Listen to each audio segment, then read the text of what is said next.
पक्ष की जो पूरी डिबेट थी वो 2-3 मुद्दों पे हुई। पहला मुद्दा ये था कि देखो जो मानवीय नैतिकता है वो पूर्ण रूप से अलग है और ईश्वरीय नैतिकता पूर्ण रूप से अलग है। बिल्कुल दोनों अलग अलग हैं और चूंकि दोनों आइसोलेटेड काम करते हैं इसलिए एक से दूसरे तक पहुंचने की पॉसिबिलिटी है। एंड तक यूएनएफ तक आते आते उन्होंने मान लिया कि एक का डेरिवेशन दूसरे से हो रहा है, पॉसिबिलिटी तो है, यहां तक कहता हूं। दूसरा, ये खुद ही मानता है कि मनुष्य भगवान ने ईश्वर ने मनुष्य को बनाया, ईश्वर ने समाज को बनाया, यानी कि ये खुद ही, और फिर ये कह रहे हैं कि समाज में रहकर ईश्वर तक पहुंचा ही नहीं जा सकता। अर्थात ये मान रहे लेकिन ईश्वर नहीं बना, अर्थात मोक्ष प्राप्ति का जो कर्म चलेगा, कर्म का चक्र चलेगा, वो समाज में रहकर के ही होगा। तो एंड तक हमें बताते हैं कि बेसिक आर्गुमेंट था कि लोकस ऑफ इंप्रूवमेंट क्या है, कि पोजीशन ऑफ इंप्रूवमेंट क्या है। पोजीशन ऑफ इंप्रूवमेंट के मॉडल में फर्क है। हमने क्यूएनए के बाद प्रूव कराते हैं कि पोजीशन ऑफ इंप्रूवमेंट उन योनियों में कर्म और धरती पे ही होगा, अर्थात पोजीशन ऑफ इंप्रूवमेंट और दो मोरालिटी के मॉडल का बाइफर्केशन, ये दोनों के दोनों इनके डिबेट के तो स्तंभ क्यूएनए के बाद खत्म हो चुका है। धन्यवाद। सदन में पक्ष अपने प्रतियोगी भाषण के साथ आमंत्रित है।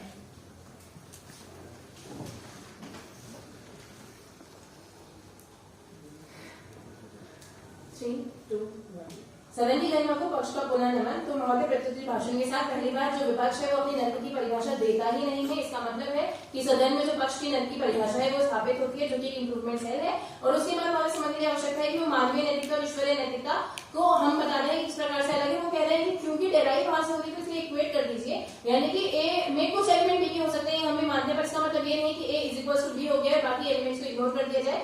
इन्होंने हमारे किसी पॉइंट का काउंटर नहीं दिया जब हम ये कहते हैं कि भावनात्मक प्रतिबंध और सामाजिक प्रतिबंध इंसान को पूर्ण रूप से स्वर्ग में जाने लायक नहीं बना दे रहे हैं। उसका कोई काउंटर नहीं आता है कि किस प्रकार से वो प्रतिबंध रोक रहे हैं, नहीं रोक रहे हैं, यदि रोक रहे हैं तो कैसे नहीं रोक रहे हैं, कुछ वो नहीं बताते हैं। जब हमने बताया कि जो मनुष्य है उसके ऊपर जिम्मेदारी है जो ईश्वर ने उनसे भेजा है, उसका कोई काउंटर नहीं आता है कि मनुष्य के पास जिम्मेदारी है या नहीं है, और यदि जिम्मेदारी है तो उसका क्या कर रहा है, यदि नहीं है तो वो उसका क्या कर रहा है, उस पर वो कोई बात नहीं करते हैं। उसके बाद जो बार बार ये कहते जाते हैं कि माइनस हो जाएगा अगर वो पुण्य करेंगे। जब हम ये कह रहे हैं, जब हमने कुछ दिक्कतें बताई जो यूनिवर्सली एग्जिस्ट करती है, भले वो गरीबी की हो, भले वो पर्यावरण की हो, भले वो किसी को दुख पहुंचाने की हो, कैसे उसका भाग सामने नहीं है वो ये नहीं समझा के जाते हैं, तो ये नहीं बताते हैं। और ना ही वो फ्री विल को बताते हैं, ये मानते हैं कि फ्री विल एग्जिस्ट नहीं करता है, और यदि एग्जिस्ट नहीं करता है तो उसका इम्पैक्ट क्या है और क्या नहीं है वो भी ये नहीं समझाते हैं।